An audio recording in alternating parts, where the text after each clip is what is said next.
총리가 측은하게 느껴집니다. 이 엄중한 시국에 총리의 역할이 전혀 보이지 않습니다. 이렇게 존재감 없는 총리 저는 처음 봅니다.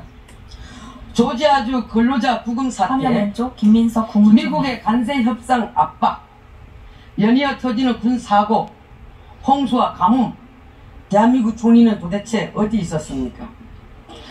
하긴 어제 보니까 보이시더라고요. 당정대 엇박자 내고 그런다니까 부싸움 말리겠다고 하면서 어저께 보이더라고요.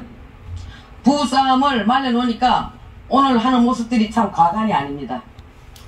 조희대 대법원장을 물러나라고 당에서 쿵 하고 던지니까 대통령실에서 짝 하고 맞습니다.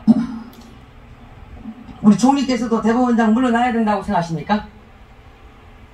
대법원장과 사법부에 대해서 국민들이 어떤 점에 실망하고 있는가에 대해서는 잘 알고 있습니다.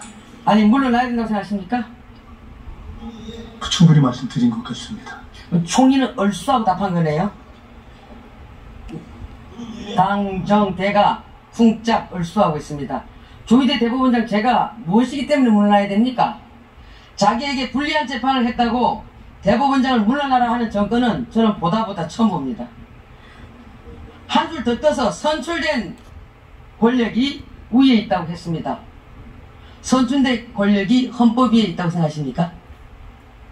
국민이 가장 위에 있다는 국민주권의 원리를 설명하는 과정에서 나온 이야기라고 맥락을 읽었습니다. 그럼 그렇게 이해한다 치고 지금 총리께서도 국회의원 신분이시죠? 그렇습니다. 그러면 국회의 입법권이 헌법적 한계가 있다는 건 분명히 알고 계시죠? 그렇습니다. 그 내용이 어떻게 된다고 알고 계십니까? 글쎄요. 그 말씀 예를 들어보시죠.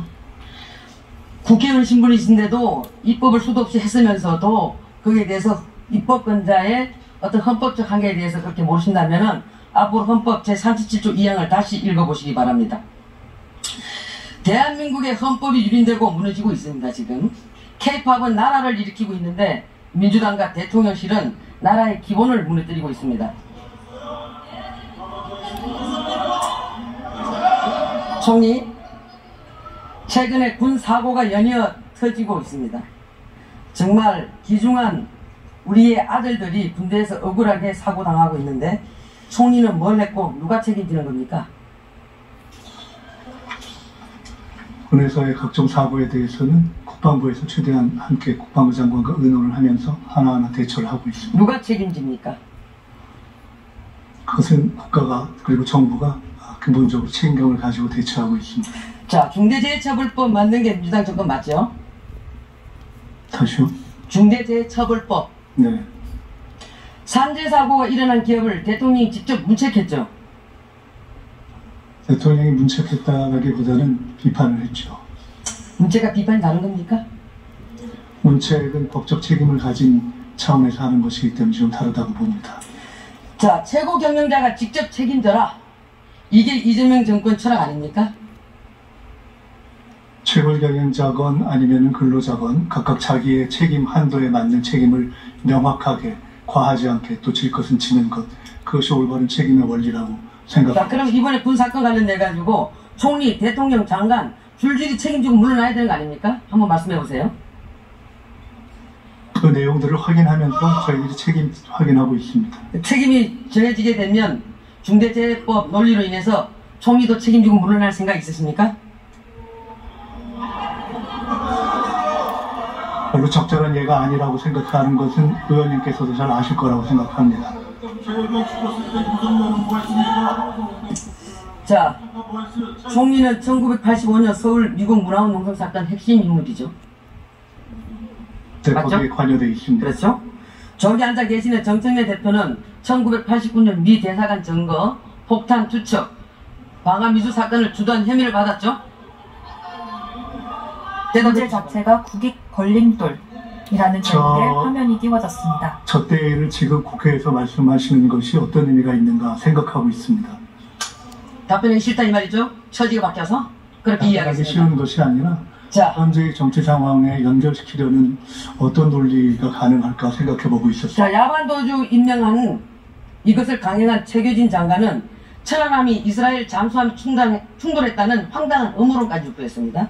그래서 더 나가서 고용노동부 장관이 민노총 출신인데 민노총이야말로 반미 시위의 본산이라고 저는 생각합니다. 간첩단 사건까지 연루된 적도 있었죠. 총리, 이쯤 되면은 이재명 정권의 주요 인사들이 국익의 최대 걸림돌 아닙니까? 미국이 이런 사람들 몇 면을 보고 대한민국 정권을 판단하는 거 아니겠습니까? 이런 친북 반미주의자들이 떡하고 버티고 있는데 제대로 된 대미 협상이 가능할 리가 있겠습니까? 여기에 대해서 한 말씀 해주시기 바랍니다.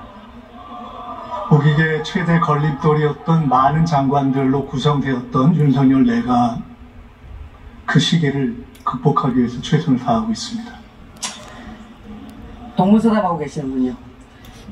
자, 그러면 지금 미국이 이재명 대통령에게 관세 관련돼서 사인하라고 압박하고 있죠?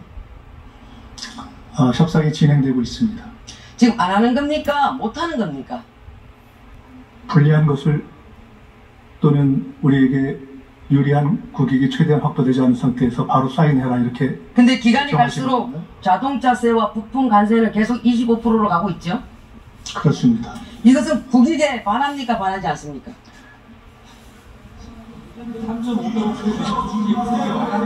미국이 처음부터 한국의 국익을 생각해서 25%를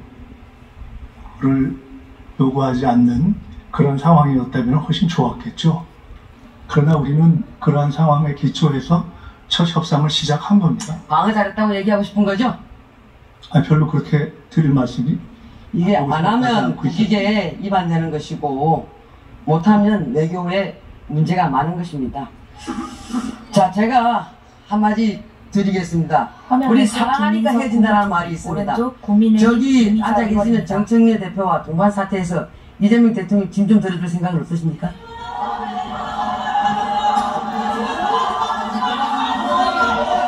슬쩍 웃어 보이는 김민석 국무총리. 이미자 의원도 의원들을 보며 웃고 있습니다. 총리님, 이미아님 그냥 중간에 추임새로 넣으신 질문으로 생각하겠습니다. 총리님, 지금 민주당이 언론 때려잡기, 검찰 해체, 그리고 사법부 흔들기, 각종 개혁들을 동시다발적으로 벌이고 있습니다. 제가 보기에는 이재명 정권과 민주당은 두려움에 휩싸여 있는 것 같습니다. 언제 대통령 재판을 제기할지 모르는 판사들이 무섭고, 언제 이 정권의 치부를 파헤칠지 알 수 없는 검사들이 무섭고, 진실에 입각해서 이재명 정부의 실정과 패착을 낱낱이 보도할 언론들이 무섭고, 그래서 지금 사법부, 검찰, 언론에 재갈을 물리는 거라고 저는 생각합니다. 어떻게 생각하십니까? 헌법과 법률에 의해서 이미 재판이 중단되어 있는 상황에서 너무 공상소설을 쓰시는 것 같습니다. 절대 그렇지 않습니다. 한마디로 방탄계약입니다. 두려우니까, 떳떳하지 못하니까 아예 싹을 잘라버리겠다, 씨를 말려버리겠다, 완전히 해체시켜버리겠다. 이거 전형적으로 독재국가에서 벌어지는 일들입니다. 총리, 이게 이재명 정부의 민낯, 민주당 정권의 민낯입니다.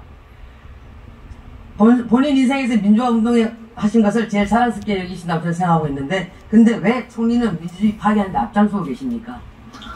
검찰 개혁을 하거나 또는 내란 재판부를 요청하거나 또는 대법관 증언 등등 여러 가지 사안들이 조금 전에 말씀하신 민주주의를 압살한다 하는 것과 어떻게 연관이 되는지 전혀 이해가 되지 않습니다.